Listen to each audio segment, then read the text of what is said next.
21वीं सदी का चलता फिरता सरकारी स्कूल जहां झोपड़ियों और मवेशियों के बीच संवर रहा है देश का भविष्य।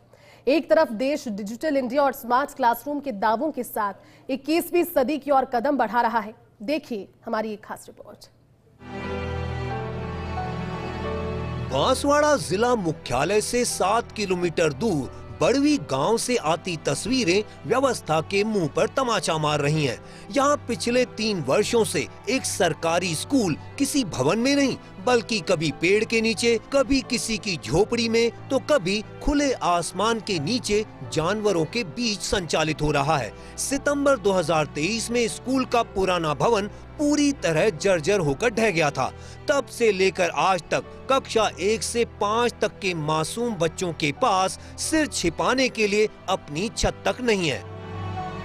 आलम यह है कि यह स्कूल चलती फिरती दुकान की तर्ज पर एक घर से दूसरे घर ट्रांसफर होता रहता है। ग्रामीणों ने पंचायत से लेकर जिला कलेक्टर और स्कूल जोन डायरेक्टर तक गुहार लगाई, लेकिन सरकारी फाइलों की रफ्तार स्कूल की बदहाली से भी सुस्त निकली। विडंबना देखिए कि इस गांव बड़वी को गुरु गोविंद विश्वविद्यालय ने स्मार्ट विलेज बनाने के लिए गोद लिया हुआ है। विश्वविद्यालय से इस चलते फिरते स्कूल की दूरी महज आधा किलोमीटर है।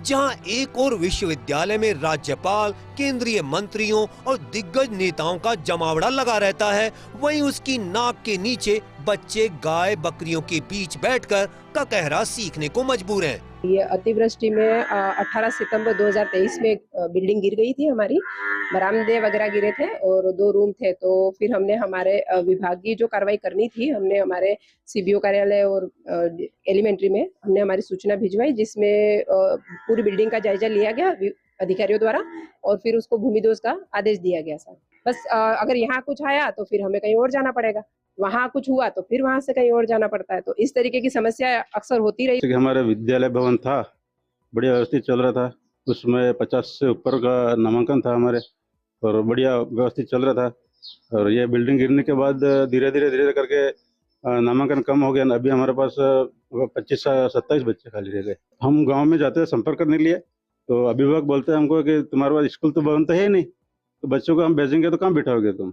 ये जवाब आता है हमारा। भवन के अभाव में स्कूल की स्थिति इतनी दयनीय हो गई है कि छात्रों का पलायन हो रहा है। जो स्कूल कभी 60 से 65 बच्चों से गुलजार रहता था, आज वहां संख्या घटकर मात्र 25 रह गई है। संसाधनों का अकाल है, न खेलने का मैदान है, न लाइब्रेरी और न ही बैठने के लिए सुरक्षित जगह। शिक्षकों की मजबूरी ये है कि स्कूल संचालित करने के लिए शिक्षकों को अक्सर किराए पर कमरे या स्थानीय लोगों के घरों का सहारा लेना पड़ता है। आजादी के पहले जैसे हालात हैं, लेकिन इसमें आखिर मासूमों का क्या कसूर है? ये वास्तविकता है कि नामांकन घट रहा है और बच्चों को परेशानी हो रही है। हम लोगों ने इस बात पर चर्चा की और हम लोगों ने ये डिसाइड किया कि हम माननीय जिला कलेक्टर महोदय के माध्यम से, डीएमएफडी के माध्यम से हम इनमें कम से कम 1 या 2 कक्ष लाने का प्रयास करेंगे, स्वीकृत करेंगे। और यही मेरी टॉप प्रायोरिटी रहेगी कि इस आगामी वित्तीय वर्ष में हम ज्यादा से ज्यादा विद्यालयों के लिए ऐसे जो भी जिनके भवन क्षतिग्रस्त है या भवन विहीन है, उनको कम से कम 1 या 2 कमरा हम स्वीकृत कराएं।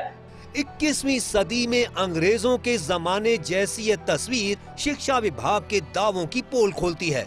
एक तरफ विभाग स्मार्ट क्लास चलाने का दम भरता है, तो दूसरी तरफ बड़वी के इन बच्चों को अपनी जान जोखिम में डालकर खुले आसमान के नीचे बैठना पड़ता है। पिछले 3 सालों से 2 शिक्षक बच्चों का भविष्य बचाने के लिए जद्दोजहद कर रहे हैं, लेकिन बिना बुनियादी ढांचे के शिक्षा की लौ जलाए रखना नामुमकिन साबित हो रहा है। सवाल प्रशासन से है कि आखिर इन मासूमों के भविष्य के साथ यह खिलवाड़ कब तक जारी रहेगा?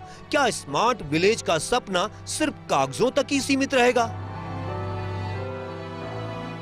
वहीं अब देखने वाली बात ये होगी कि आखिरकार देश के भविष्य को कब नया भवन बन करके तैयार मिल पाएगा। वहीं अगर बात करें सुविधाओं की, तो इन बच्चों के पास न तो खेल कूद का सामग्री है और न ही किताबों का अभाव। वहीं अब देखने वाली बात होगी कि आखिरकार इस स्कूल को कब नया जीवन मिल पाता है। इस तस्वीर को देखना भी दिलचस्प होगा। कैमरा सहयोगी नरेश भावसार के साथ सुरेंद्र सोनी, फर्स्ट इंडिया, बांसवाड़ा।